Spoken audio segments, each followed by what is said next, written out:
Iya pa. Ah, yo.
Na bino bana Nzambe, ngai kombo na ngai Malonda Nyimi Mimie navandi na France na capitale ya Paris. Nalingi kopesa bino témoignage na ngai me liboso na loba lolenge nini na otaki na kati ya royaume. Naza congolaise. Hello, my brothers and my sisters. My name is Malonda Mimie. I am Sister Mimie. I live in Paris, in France. I would like to give you guys my testimony on how I enter in the kingdom of Royaume. Na nzalaki mokolo moko kota na YouTube comme par hasard na YouTube. Na bandaki kolanda compte nde totalaka na YouTube. Nde nayaki kotombe na émission moko ya mama Marceline. Esika nini abengaki papa na telefone na témoignage na ye na YouTube. Natombaki nango pe nalandaki papa na lolenge wana nazalaki komaki na posa ya kolanda ye lisusu. One day I was playing in YouTube like a coincidence. I had no idea of the royaume, scrolling around YouTube like every person does. There's a sister named Mama Celine. I was able to see some scenes about Prophet Elie Nzeza. That's when I was able to see some episodes about interviews about Prophet Elie Nzeza. Nayokaki na nzela ya ba-interview wana koloba ete aza na site na ye na soko beti na Prophet Elie Nzeza okokota na site okomona. Nde nakotaki nalabandi kolanda bamateya na ye pe nazalaki koyoka Saint Esprit koloba kati na ngai ete makambo oyo eza ya solo. Nazalaki vraiment na conviction convaincu. Ntango nyonso azalaki kotombola loboko kojire na kombo na Yesu Kristo, motema na ngai ezalaki mpenza kobeta mingi mpe namonaki yango ete moto oyo aza mpenza mosali na Nzambe mpe natutisamaki na yango. Na boye nazwaki mpenza likanisi ya kobenga ye mpe mokolo nabengaka ye ezalaka le 12 janvier 2019 wana azwaki nga na telefone, tosololaki mingi, tosambeli elongo na ye. Nde boye kaka le même jour wana na butu nango ntango nalalaki nde Nzambe aye kopesa ngai vraiment révélation monene oyo nalingi kotémoigner bino yango sikoyo. And then I heard on one of his interviews that he has his Prophet Elie Nzeza was saying that he has his own website, and I was able to use that website, and I followed everything that he was saying on his website, Prophet Elie Nzeza, and everything he was talking and he was saying, it was touching me through the Spirit. When he would lift up his arm in the air, it was really touching my heart. It was really, really touching my heart and my spirit. And I knew and I believed that this person is really a man of God. And then I heard on one of his interviews that he has his Prophet Elie Nzeza was saying that he has his own website, and I was able to use that website, and I followed everything that he was saying on his website, Prophet Elie Nzeza, and everything he was talking and he was saying, it was touching me through the spirit. When he would lift up his arm in the air, it was really touching my heart. It was really, really touching my heart and my spirit. And I knew and I believed that this person is really a man of God. On January 2nd, 2019, I was able to get in touch with Prophet Elie Nzeza, and we talked on the phone, and he prayed for me. He prayed for me. After he prayed for me that same night on January the 2nd, 2019, I had a vision. I had a big vision, a big vision revelation that I would like to share with you guys right now. ezalaki le 12 janvier na butu ya le 12 janvier po tolamuka le 13 On the day of January the 10th of this year 2019, na kati ya pongi nalali nakomi kozwa révélation moko nzambe atalisaki ngai. As I was sleeping, I had a dream or a revelation that the Lord was speaking to me. nazali komimona ete natelemi ebongo nazali komona liboso na ngai bakontina mibale. I was able to see in a dream, I was seeing two continents. bakontina yango mpe etelemi liboso na ngai mpenza ezalaki minene, ezalaki kontina ya Amerike na kontina ya Afrique. It was two big continents that was in front of me. This is what I was seeing in the dream. One was America and the other one was Africa. Na ngambo ya kontina ya Amerike, me na se nango lokola bakontina Amerike ezalaka mibale, me na Amerike ya se, donc Amerique du Sud.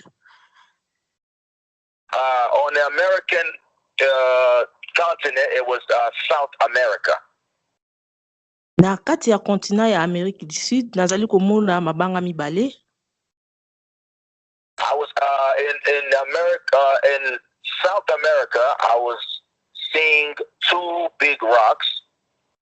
Na lolenge ba kontina etelemaki eloko moko ezalaki te, namonaki ndenge ba desinaka ba trace ba pays te, ezalaki kaka vide. Kasi na Amerique du Sud, na vide wana nazomona mabanga mibale ezalaki wana. Na Amerique du Sud, ndenge namonaki ba continent, ba pays ndenge desinaka na globe ezalaki te, c'est-à-dire ba continent ezalaki vide. Ezalaki kaka na ba continent nazomona ngo vide, mais forme ya ba continent ya Afrique na Amerique. Kasi na Amerique du Sud mabanga nazomona mabanga mibale ezalaki wana. In the continent of South America, I was not able to see the countries like we usually see in all the continents, but I was only able to see two rocks inside of South America. Na kotala yango nazo ko contempler na ye ko mona mwasi moko azali avandi na kiti na chaise roulante, biso to benga ngo chaise roulante. Eza kiti oyo bakoko bavandaka nango oyo balembi oyo bakokaka kotambola te, eza na ba pine. Yeah, there was a lady that was sitting on a disabled handicap seat. Mwasi wana azalaki ni na continent ya Amerique ni na continent ya Afrique, azalaki ondiri na libanda na bango. The lady that was sitting on a disabled handicap seat, she was neither in South America or in Africa. She was outside of those two continents. Na yoki mongongo koloba na mwasi wana azalaki na kiti ete kende kozwa mabanga wana o memango na ngambo ya Afrique. I heard a voice coming out of the lady with that was handicapped, saying that go and pick up those rocks and take it to the continent of Africa. Na moni mwasi wana abandi kokende kotambola na chaise na ye moko na abendi yango ezotambola bapine kino akomi na continent ya Amerique, azwi mabanga mibale pe aye ko déposer yango na Afrique. I saw the lady, the handicapped lady, walked using the handicapped seat by herself and was able to pick up those rocks and bring it to the continent of Africa. na kokoma na ye ko déposer en Afrique a déposer en nord ya Afrique. She deposited the rocks in Africa on the north side. Na ndenge na monelaki place ya déposer ki mabanga tokoki koloba eza na likolo ya Congo au fait likolo na koki ko zongo na image ya carte lokola ba pays lokola ba Mauritanie na likolo wana a déposer mabanga place wana. She was able to set the two rocks or the big stones on the north side of Africa, seated right on top of Congo and other countries beside it. Tango na telemaki kotala image wana eleki image wana elongwe na ye ko mona image mosusu ya mibale. And after that vision or dream, there was another vision that came to appear. Na moni nazalaki na kati na mboka moko ya monene kasi na yebi mboka ngo te soki ezaki mboka nini. I found myself in a country. It was a very big country, but I didn't know which country it was. Na moni bato bazali kotambola ebele normalement ndenge na ba ville nyonso ezalaka bandako bato bazo kotambola naza komona. There was a lot of people walking around, many people, houses, buildings. Mbala moko na moni na mabele ndenge bato bazo tambola na mabele na se en fait na mabele e komi mbala moko ba glaçon tout à coup e komi ba glaçon. Then all over the sudden there was a change took place as the people was walking around in this unknown country. The sand turns to ice. Bato babandi ko o bazaki kotambola na mokili yango babandi ko kamwa kotala na mabele ndenge nini mabele transformé ekomi penza ba glace eza ba neige te mais ba glace penza ekangami. Everybody was astonished in this unknown country how the sand just turned to ice. Kaka na tango bato bazali kotala kokamwa ndenge mabele ekomi ba glace tout à coup ma glace ekomi ko s'effondrer ekomi ezokoma mai. And then the ice started melting.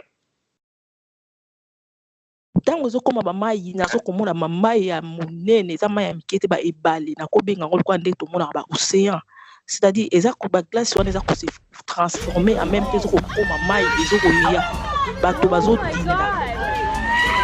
And the ice was melting there. It turned to liquid, kind of like huge lakes, or I can even say like oceans. Bato tango bazali kodinda ba o bazaki na balo mbangu ya kokima ba mingi ba msusu ndambo ba kotaki na bandako nazomona bandako ekomi ko flotter likolo mai bato msusu badindi bato bakozodinda ba mso ebi ko nager te bazomela mai bazokufa. And then it turns to flooding. Those ice as they melt, it turns to a huge flooding where people begin to sink and drown, and all over the place their houses are drowning and sinking. Penza mokili ekomi ebale e bandi ko mela bandako msusu ezoko na bandako msusu ezoko flotter likolo mai vraiment ba glace wana eza ko se transformer na mai événement osalamaki rapide donc surprendre bato. Yeah, so many people was flooded. The earth turned to flood with a lot of water, and the whole earth just shook to flood and ocean where people are flooding and houses are flooding. Penza na monaki bato bakomi koganga kati na mai bamusu baza kolela koganga na mai bamusu bazokufa vraiment image wana yelaki nga na monaki lolenge total ka film ya Titanic na yebi te ba yebi ko film ya Titanic ndenge Titanic ebukanaki ndenge bato bazali ko flotter likolo na mai pe mai yango ezaki malili makasi. Yes, as I'm seeing many people screaming and shouting, people are dying in the water. It's kind of reminding me of the image of the Titanic when it sinks. A lot of people are dying. Lolenge wana na monaki ngape na bandaki kokima parce que mai yango la ko ba glace ko se fondre ezoya pe na ngambo na zaki ngape na bandaki kokima. I saw myself also as I was starting to see drowned because it was coming towards me to where I was standing. ntango nazo kokima namoni lisusu mwasi oyo avandaki na kiti oyo namonaki na révélation ya liboso ye mpe aza kolinga kokima me lokola azalaki na kiti kokima na ye ezalaki malembe ngai nasungi ye nasimbi maboko na kiti na ye nabandi kokima na ye elongo. And the lady that appeared to me, the handicapped lady on the first vision that I saw, she was right there next to me, but she was not able to escape the flooding, and I think she held me on my arm. Ntango nakimi na ye tobandi kokima mpe mai glace eza kosefondre ezokomibale namoni ndako moko ezalaki polele. We were able to escape the area. Nde tokotaki na ye na kati na ndako wana ndako yango ezalaki mpenza koflote na mai lak tokoti na ye mpe mbala moko vision na ngai ekatanaki place wana. Yes, we were able to escape the area, and we found there was a house there that it was not flooded, that it had kind of dry, and we entered in that house. Nasosolaki ntina ya ndoto wana te etungisaki nga mingi na butu na sambeli kasi nasosolaki yango te.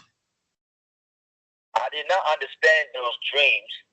I prayed about it, but I was not able to understand those dreams. Nde yango namonaki ete nasolola na papa nabengaki papa nde na explikaki ye révélation wana na ko espérer que Saint Esprit akoki ko révéler ye interprétation nango. That is why I told myself that I need to call Papa Prophet Elie Nzeza to tell him about the vision and see what he understands about the vision. Donc yango wana révélation nazwaki. And that is all that I saw in the revelation dream that I saw. Merci beaucoup. Hein? Merci beaucoup. Tokukumisa nzambe parce que nzambe moto ako interpréter biso ngo nzambe ya likolo pe na se ako interpréter biso. Thank you so much. We will praise God because it's God, the Lord, He's the one that will help us to interpret this dream. Nzambe ya likolo pe na se. The God of heavens and earth. Okay. Na ndoto na ye o yazwi eza kopesa deux phases ya ndoto. In the dream that she had, it's showing it was showing two dreams. There's two dreams. Na même moment na butu wana kaka. In the same time. She had two dreams in the same time that night. Okay. Sikoyo amoni kontina mibale ezali na liboso na ye. She was able to see two continents in front of her. Continent ya Amerique America and na Afrique. And Africa. Siko na tuni question et nazo tuna question pa ya mami. Ya Mimi. Oui papa. Oui papa. Na continent oyo moni ya Amerique olobi omonaki continent ya Amérique du Nord na continent moko Amérique du Nord ezo présenter lokola deux phases na komona boye. Oui, ezalaki eza kaka continent moko Amérique biso toyebi ndenge ezali forme nango au fait ebandi likolo eye na katikati esali mwa moke ekiti susu na se. Donc eza kaka continent moko wana. OK. Donc amoni continent Amérique ndenge ezalaka eza na phase ya likolo na nord pesa na phase ya sud ndenge wana te yango wana. Bo Jibril interprète. Yes. I had a question for Mimie. If her dream that she was able to see the North America and the South America, and Mimie replied, yes, it looks like it was on the South America. Puis amoni lisusu continent Afrique na liboso na ye. And then she was also able to see Africa, the continent. Amoni lisusu mabanga mibale ya minene eza na continent ya Amerique mais na sud. She was also able to see two big stones or rocks. Bon. She was able to see two big rocks. Sikoyo outside of the, South America. Bon, na mabanga na ya azomona kaka mabanga me azomona bamboka te kaka azomona mabanga kaka. Yes, she was only able to see the rock inside of the continent, but she was not. I mean, that's all she was able to see. It was the rock. Bon, nalingi na expliquer na parti nanu ya liboso po na to comprendre nenga lobeli. Donc elingi koloba ezali concerné Nzambe azo parler sur l'Amérique et l'Afrique. It meaning that God is speaking concerning America and Africa. Sikoyo mabanga mibale wana ezali na Afrika na oya moni eza na continent ya Amerique na Sud.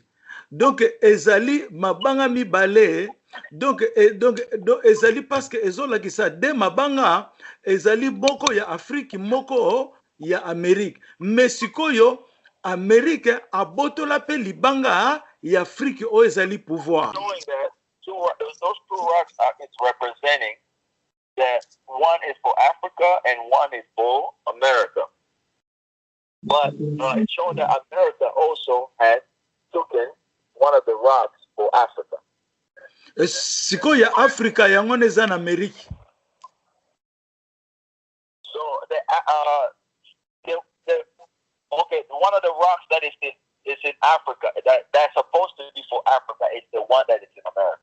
Okay, sikoyo Nzambe azako loba ke mwasi oyo amonisa mi wana na kati ya bakontina wana mibale te azali mwasi oyo azako pesa symbole azopesa symbole ya église azopesa pe symbole ya slavery. Now the handicapped lady in the vision that she had is representing the handicapped lady showing the first image of slavery. Parce que pourquoi azako mona na image ya esclavagisme parce que azako bukana aza handicapé. The reason why she's given an image of slavery because she's handicapped and disabled. Sikoyo ndenge banyokoli ye ndenge ba maltraité ye yangona akomi ndenge wana. It's because she was mistreated. That is the reason why.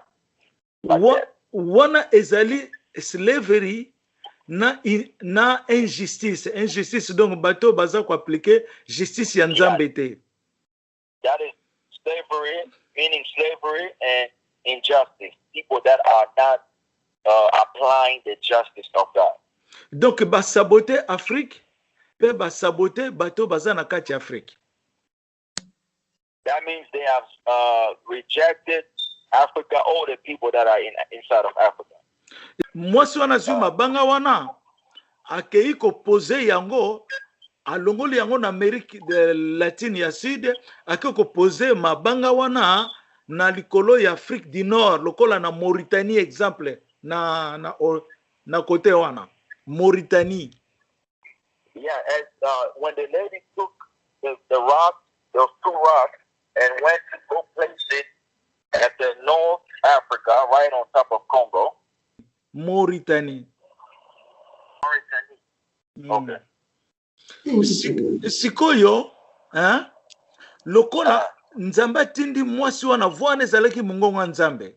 Lokola Nzambe alongoli mabanga wana, na kati ya continent ya Amerique, donc Amerique lobana yo. Now because the voice that was speaking was the voice of God. Sikoyo alongoli mabanga wana ezalaki na Amerique. So she would move the rock that was in because she moved the rock that was in America. Atiango na Africa na North ya Africa. And she brought it. Donc ezola kisa ndenge bango basali Africa. Ndenge pe the way they did to Africa. Ni yango na pe Nzambe asali na bango. That is also how God is going to do to them, or He's doing to them. Donc Nzambe alongoli pouvoir o bazaki nango azongisi yango nyonso na Afrika. God has removed all the power American has and brought it back to Africa. Took it back to Africa. Sikoyo na Amerique bazali susu na équilibre te, bazali susu na puissance te. Now America they no longer have power. Yango wana mama Mimie lobi ke bazomona na côté Amérique ba mabele ekomi ba glaçon loba nanwa. Yeah, that's why Mama Mimie was able to say that she saw that the ice was the sand turned to ice. Sikoyo ba ice ebandi ko koma mai. Yeah, and as the ice start melting, turning into water. Et puis babado kima na bandako zo flotter likolo ya mai. People were running, but you know the water was flooding all over the all over the country. Siko mukili wana ya Amerika bandiko zinda na mai batu bazo kima. Now America, the continent, was flooding with that water, and people were trying to escape. Donc nzamba za koloba na revelation oyo Amerika kosila.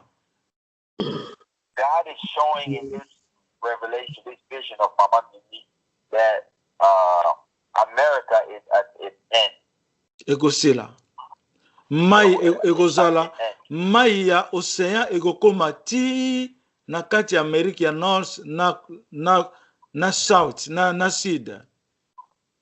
That water will flood all the way from America South to America North, to North America. Donc America, from South America to North America. Donc America kosila lokola Babylone silaki. America is going to end just the same as Babylon ended. Yango na Nzambe alakisi yango before 2 century, before 2 siècles eya, Nzambe alakisi yango po batu ba yeba bazwa ba mesure na bango. Komona ya mona ki batu bazo kima ba etikali ba ice, etikali ba glaçon, ezali ke Nzambe zo positionner batu etikali sikoyo ba glaçon, bozala mayele bobima pota ona koticha mai batu ba okoka kokima lisusu te. Yeah, that's why the ice is pretty much meaning God is showing people warning that they need to get out, because once it melts, when the ice is going to melt, they're not going to be able to get out. Yangona Nzambe alobi yango na Bible na Zakari 2, Nzambe asa alobaki ke bokima pona koboma na kopanza ler yango ebobanda kokima. Asa koloba na bana Israel. That's why in Zechariah, the book of Zechariah 2 and was telling the children of Israel to get out, because he's about to destroy this place. Donc ce qu'on a expliqué pona nini azu yango 2 fois na même nuit. Now I'm going to explain why she saw 2 dreams in the same night. Ezakaka révélation moko, ezakaka vision moko. It's just one vision. Pona nini alobia ombala mibale Nzambe? Why did God show her that same dream twice? Nzambe apesi réponse nango na Genesis 41 verset 32. Genesis 41 Genesis 41 verset 32. verse 32. Et kuna Joseph alobi soki Nzambe a répété vision wana une fois de plus, elingi koloba ke Nzambe mutu akangi yango pe ako exécuter yango.